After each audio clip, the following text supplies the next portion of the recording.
एक सुबह अकबर ने भव्य दरबार लगाया। दरबारियों ने अपनी जगह ली। सबके चेहरे पर मुस्कान थी, मानो राजा को खुश करने का ही काम उनका मुख्य उद्देश्य हो। अकबर ने गहरी नजर से सबको देखा और फिर गंभीर स्वर में बोले, मेरे प्रिय दरबारियों, मैं एक चिंता से ग्रस्त हूं। मैंने सुना है कि कुछ लोग दरबार में केवल अपने स्वार्थ के लिए आते हैं। वे राज्य की भलाई से अधिक अपने फायदे को महत्व देते हैं। मैं ऐसे लोगों को पहचानना चाहता हूं। यह सुनते ही दरबार में सन्नाटा छा गया। किसी की हिम्मत नहीं हुई कि वे इस विषय पर सीधी बात करें। तभी बीरबल आगे बढ़े और मुस्कुराते हुए बोले, महाराज, यह चिंता उचित है, लेकिन आप निश्चिंत रहें। आपके दरबार में असली और नकली वफादार दोनों मौजूद हैं। फर्क बस इतना है कि असली को पहचानने के लिए आपको थोड़ी परीक्षा लेनी होगी। अकबर ने उत्सुकता से पूछा, तो बीरबल, बताओ, इंसान की असली पहचान कैसे की जाए? अब दरबारियों ने अपने विचार देने शुरू किए। कोई बोला, उसे धन देकर परखिए। दूसरा बोला, उसे पद और सम्मान दीजिए, तभी असली चेहरा सामने आएगा। तीसरा बोला, उसे कठिन युद्ध में भेज दीजिए। अकबर ने सबकी बातें सुनी, मगर संतुष्ट नहीं हुए। तब बीरबल ने शांत स्वर में कहा, महाराज, असली पहचान तो मुसीबत के समय होती है। जब सब रास्ते बंद हो जाते हैं, तभी पता चलता है कि कौन आपके साथ है और कौन सिर्फ दिखावा कर रहा है। अकबर ने यह सुनकर गहरी सांस ली और बोले, तुम्हारी बात सही है बीरबल, लेकिन हम यह परीक्षा कैसे लेंगे? महाराज, हमें एक नाटक करना होगा। खबर फैलाई जाएगी कि आप बहुत बीमार हैं, शायद अब ज्यादा दिन जीवित न रहे। हम देखेंगे कि कौन आपके पास रहता है और कौन आपको छोड़ देता है। अकबर को यह विचार बहुत पसंद आया। उन्होंने तुरंत आदेश दिया कि यह खबर पूरे राज्य में फैलाई जाए। बीमारी की अफवाह, कुछ ही दिनों में यह खबर फैल गई कि बादशाह अकबर की तबीयत बहुत खराब है।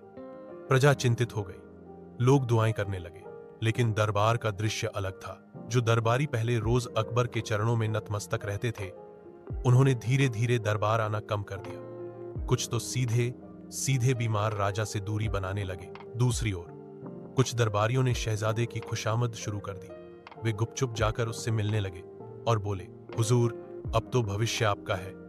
हम तो हमेशा से आपके ही समर्थक रहे हैं। अकबर अपने कमरे में यह सब सुनते और देखते रहे। उनकी आंखें नम हो जाती।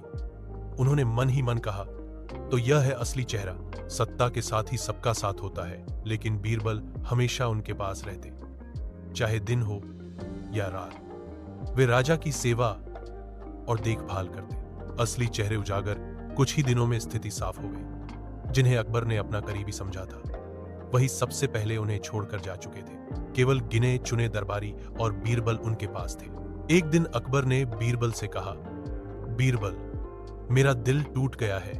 जिन पर मुझे सबसे ज्यादा भरोसा था, वे ही मुझे छोड़ गए। अब बताओ, क्या किया जाए? बीरबल ने हल्की मुस्कान के साथ कहा, महाराज, अभी समय है, धैर्य रखिए, जल्द ही सबको सबक मिलेगा। अगले दिन बीरबल ने दरबार में घोषणा करवाई, राजा अकबर ने अपनी वसीयत लिख दी है। उसमें उनका उत्तराधिकारी तय कर दिया गया है। यह खबर सुनते ही दरबारी और भी बेचैन हो गए। जिन्होंने पहले राजा का साथ छोड़ा था, पूरी तरह शहजादे की चापलूसी में लग गए। उनका लालच और असली चेहरा और भी उजागर हो गया। सच्चाई का खुलासा। कुछ सप्ताह बाद अकबर ने अचानक स्वस्थ होने की घोषणा की। पूरा दरबार हक्का बक्का रह गया। जो दरबारी राजा को बीमार समझकर छोड़ गए थे, वे अब मुस्कुराते हुए उनके पास आने लगे। लेकिन अकबर ने सब देख लिया था। उन्होंने सभी को इकट्ठा किया और गुस्से में बोले, जब मैं बीमार था, तब मेरे पास गिनती के लोग ही रहे, बाकी सबने मुझे छोड़ दिया। तुम सब सत्ता के लालची हो। ऐसे लोग मेरे दरबार के योग्य नहीं है। यह सुनकर सबके चेहरे उतर गए। अकबर ने सख्त आदेश दिया, जो मेरे कठिन समय में मेरे साथ नहीं थे, उन्हें तुरंत दरबार से निकाल दिया जाए। दरबारी गिड़गिड़ाने लगे, माफी मांगने लगे, मगर अकबर ने एक न सुनी। बीरबल की शिक्षा। जब दरबार खाली हो गया, अकबर ने गहरी सांस ली और बीरबल से कहा, आज मुझे सच पता चल गया। बीरबल, असली साथी वही है जो कठिनाई में साथ दे। अच्छे समय में तो सब पास आ जाते हैं। अकबर ने भावुक होकर बीरबल को गले लगा लिया और बोले, बीरबल, अगर तुम न होते तो शायद मैं यह सच्चाई कभी न जान पाता। तुम ही मेरे सच्चे मित्र और दरबार के सबसे बड़े रत्न हो।